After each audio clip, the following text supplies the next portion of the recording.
Yeah, of course, when you lose your best players, your depth's always going to be tested. Adam Voges has probably been the best domestic player in the world for the last 12 months, let alone for us. So he got 100 in the last game. Just means some of our young guys are going to have to step up. And if you look at the squad that we're going to have for this game, it's so exciting and probably a snapshot of what we've got for the future. So it's in a lot of ways, whilst we miss our senior players, it's really exciting for what's coming up in the next few years. I mean, I've said for 3 years, every game is a must-win game, whether it's the first game of the season, the 7th game of the season, or the 10th game of the season, or a Shield final. They're all must-win games, and we've got to have that.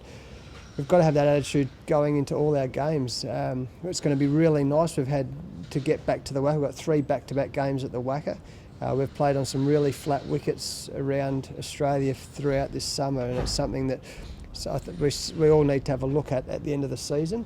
But being back at the WACA, boys being back in their own bed, being back into a routine here, hopefully we'll get some advantage for that.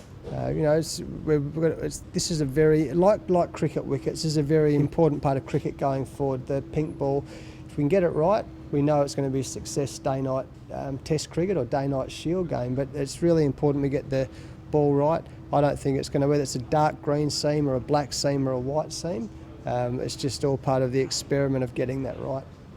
This is Agar's last game. Are you looking at a fundamental change to the spinning approach? Yeah, again, we're going to look at that.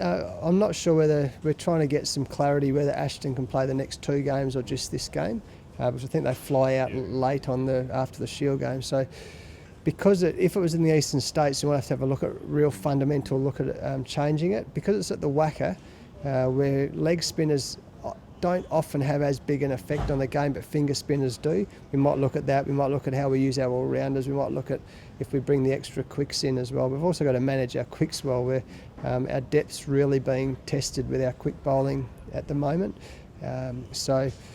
Yeah, we'll have a look at it, but we've got I think young Liam O'Connor's done a good job in second 11 crew. We've got Kyle Gardner, who's probably one of the most exciting talents in Australia. So we'll look at it, but probably my gut feeling at the WACA is we wouldn't have any massive changes at the moment.